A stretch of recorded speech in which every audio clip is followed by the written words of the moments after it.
Assalamualaikum warahmatullahi wabarakatuh. Salam Om Swastiastu, Namo Buddhaya. Baiklah, perkenalkan kami dari kelompok 3 ingin menjelaskan hasil naskah dan esai mengenai Pancasila sebagai paradigma pembangunan sosial dan budaya di Indonesia sebagai syarat tugas akhir Project Based Learning mata kuliah pendidikan Pancasila. Baiklah, di sini kami dari kelompok 3 beranggotakan 5 orang. Yang pertama ada ketua kelompok yaitu Putri Lorenza dengan NIM 23053150. Yang kedua ada anggota yaitu Nabila Helina. Yang ketiga ada Dewi Murni juga sebagai anggota dengan NIM 23053008. Dan yang keempat ada saya sendiri Novitra Herman dengan NIM 23004144. Dan yang terakhir ada Vera Kristina ini dengan NIM 23053038. Baiklah, di sini kami mengambil materi mengenai Pancasila sebagai paradigma pembangunan sosial dan budaya di Indonesia. Untuk penjelasan lebih lanjut akan dijelaskan oleh pemateri pertama oleh rekan saya yaitu Nabila Heldina. Kepada Nabila disilakan.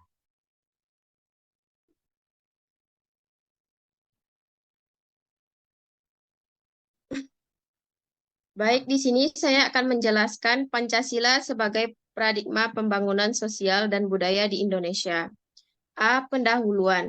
Pancasila sebagai dasar negara Indonesia memiliki peran yang sangat fundamental dalam berbagai aspek kehidupan bangsa. Tidak hanya sebagai ideologi negara, Pancasila juga berfungsi sebagai paradigma pembangunan sosial dan budaya. Dengan nilai-nilai yang terkandung di dalamnya, Pancasila menjadi landasan yang menciptakan masyarakat yang adil, makmur, dan beradab. Artikel ini akan membahas bagaimana Pancasila diterapkan sebagai paradigma dalam pembangunan sosial dan budaya di Indonesia serta dampaknya terhadap masyarakat. B. Pancasila sebagai paradigma pembangunan sosial dan budaya dapat dilihat dalam menjaga kerukunan dalam masyarakat serta mempertahankan budaya melalui pemahaman terhadap nilai-nilai Pancasila sebagai paradigma pembangunan sosial dan budaya. Pancasila merupakan paradigma, yaitu pandangan dunia yang menyiratkan landasan, acuan, metode, nilai, dan tujuan dalam program pembangunan. Sebagai paradigma pembangunan, Pancasila mengandung keyakinan dasar yang berfungsi sebagai panduan dalam perencanaan, pelaksanaan, pengawasan, dan pemanfaatan hasil-hasil pembangunan nasional. Pancasila sebagai paradigma pembangunan mencerminkan sistem nilai yang menjadi karakter dasar, cara berpikir, dan tujuan bagi individu dan institusi yang menerapkannya.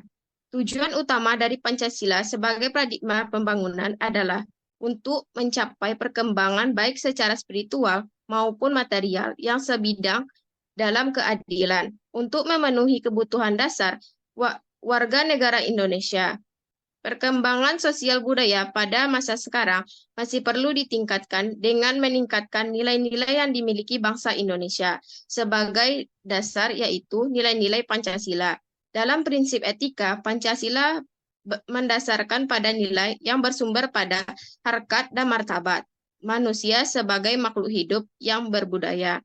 Dalam rangka sosial budaya, Pancasila merupakan sumber motivasi bagi peningkatan humanisasi dalam bidang sosial budaya. Baiklah, untuk yang bagian C, yaitu penjelasan mengenai Pancasila sebagai dasar pembangunan sosial akan dijelaskan oleh rekan saya Putri Lorenza. Kepada Putri disilakan.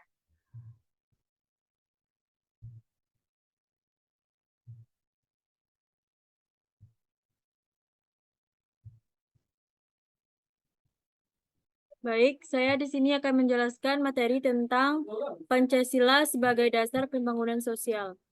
Yang pertama yaitu nilai kemanusiaan yang adil dan beradab. Sila kedua Pancasila yaitu kemanusiaan yang adil dan beradab, menekankan pentingnya penghargaan terhadap hak asasi manusia dan martabat setiap individu.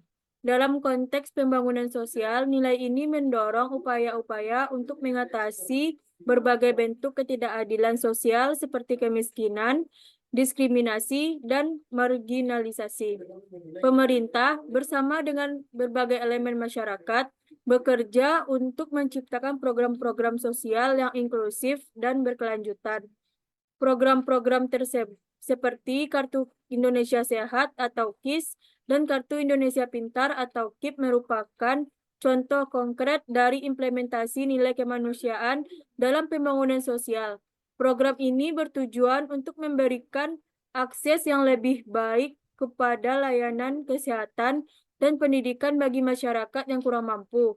Dengan demikian, setiap warga negara memiliki kesempatan yang sama untuk mencapai kehidupan yang layak dan sejahtera. Kemudian yang kedua yaitu kerakyatan yang dipimpin oleh hikmat kebijaksanaan dalam permusyawaratan perwakilan. Sila keempat Pancasila menggarisbawahi pentingnya partisipasi masyarakat dalam proses pengambilan keputusan.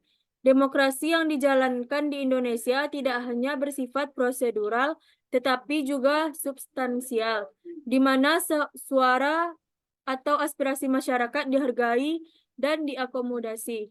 Dalam pembangunan sosial, prinsip ini mendorong terbentuknya berbagai forum musyawarah, baik di tingkat lokal maupun nasional, yang bertujuan untuk menjaring aspirasi dan kebutuhan masyarakat. Misalnya, musyawarah perencanaan pembangunan atau musrenbang adalah mekanisme partisipatif yang melibatkan masyarakat dalam merencanakan pembangunan di daerah mereka.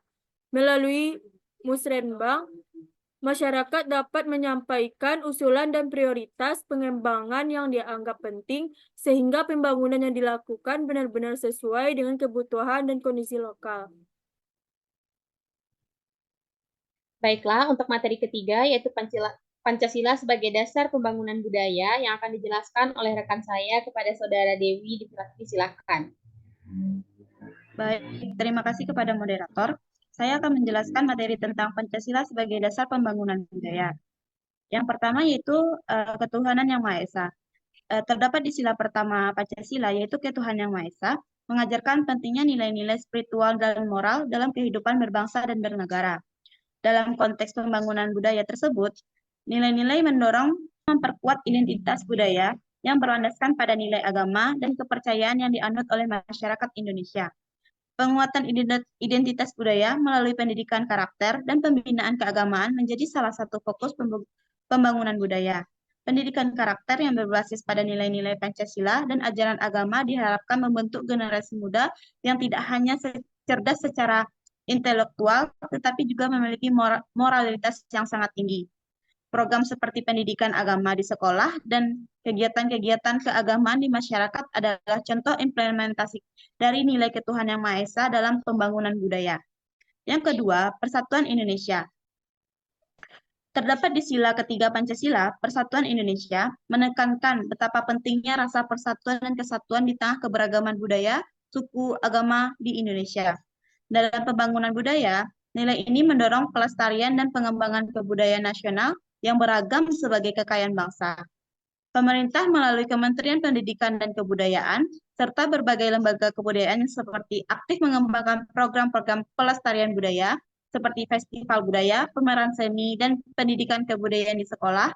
Program-program ini memiliki tujuan untuk menjaga dan mengembangkan sasaran budaya Indonesia yang beragam sekaligus memperkuat rasa kebanggaan dan identitas nasional. Hanya itu yang saya bisa presentasikan. Saya kembalikan kepada moderator. Baiklah, untuk yang terakhir yaitu tantangan dan solusi dalam implementasi Pancasila akan dijelaskan oleh rekan saya Vera. Kepada Vera disilakan. Baiklah, di sini saya akan mempresentasikan tentang tantangan dan solusi dalam implementasi Pancasila sebagai paradigma pembangunan sosial dan budaya. Tantangan yang pertama adalah tantangan. Implementasi Pancasila sebagai paradigma pembangunan sosial dan budaya tentu tidak terlepas dari berbagai tantangan. Salah satu tantangan utama adalah ketidakmerataan pembangunan yang masih terjadi di berbagai daerah di Indonesia. Ketimpangan ekonomi dan sosial antara daerah menyebabkan adanya perbedaan dalam akses terhadap layanan dasar seperti pendidikan, kesehatan, dan pekerjaan. Tantangan lainnya adalah perubahan sosial yang cepat akibat globalisasi dan perkembangan teknologi. Globalisasi membawa serta pengaruh budaya asing yang kadang-kadang tidak sejalan dengan nilai-nilai Pancasila. Fenomena ini dapat mengidentifikasi budaya lokal dan menimbulkan konflik nilai di tengah masyarakat. Yang kedua, solusi. Untuk mengatasi tantangan-tantangan tersebut, diperlukan upaya yang lebih intensif dan terarah dalam mengimplementasi nilai-nilai Pancasila. Yang pertama, pemerintah perlu memastikan pemerataan pembangunan dengan mengalokasi sumber daya secara adil dan merata. Program-program pembangunan harus didesain dengan pertimbangan kondisi dan kebutuhan lokal, serta melibatkan partisipasi aktif masyarakat. Yang kedua, pendidikan Pancasila dan kebudayaan harus diperkuat di semua jenjang pendidikan. Pendidikan yang menambah nilai-nilai Pancasila sejak dini diharapkan dapat membentuk generasi yang memiliki komitmen kuat terhadap ideologi negara dan mampu menghadapi tantangan globalisasi dengan bijak. Yang ketiga, kolaborasi antara pemerintah, masyarakat, dan sektor swasta perlu ditingkatkan dalam upaya pelestarian pengembangan budaya. Kegiatan-kegiatan budaya yang melibatkan berbagai elemen masyarakat dapat menjadi sarana untuk memperkuat persatuan dan identitas nasional. Baiklah, hanya itu yang dapat saya presentasikan. Saya kembalikan kepada moderator. Baik, terima kasih saya ucapkan kepada Saudari Vera. Baiklah, untuk penjelasan dari Pancasila sebagai paradigma pembangunan sosial dan budaya, hanya itu yang dapat kami sampaikan dan kesimpulannya akan saya jelaskan sendiri, di mana Pancasila sebagai paradigma pembangunan sosial dan budaya di Indonesia memiliki peranan yang sangat strategis dalam menciptakan masyarakat yang adil, makmur, dan beradab. Nilai-nilai Pancasila seperti kemanusiaan yang adil dan beradab, kerakyatan, ketuhanan, dan persatuan menjadi landasan utama dalam merancang dan melaksanakan program-program pembangunan. Meskipun terdapat berbagai tantangan, dengan komitmen yang kuat dan kerjasama yang baik antara pemerintah, masyarakat, dan sektor swasta, nilai-nilai Pancasila dapat diimplementasikan secara efektif dalam pembangunan sosial dan budaya. Dengan demikian, Pancasila tidak hanya menjadi dasar negara, tetapi juga menjadi panduan hidup yang nyata dalam pembangunan Indonesia yang lebih baik. Baiklah, untuk materi yang kami ambil hanya dapat sekian yang kami persembahkan melalui naskah dan esai yang telah kami diskusikan bersama. Untuk itu, kami ucapkan terima kasih dan semoga bermanfaat. Terima kasih. Wassalamualaikum warahmatullahi wabarakatuh. Waalaikumsalam warahmatullahi wabarakatuh. Are you down for this?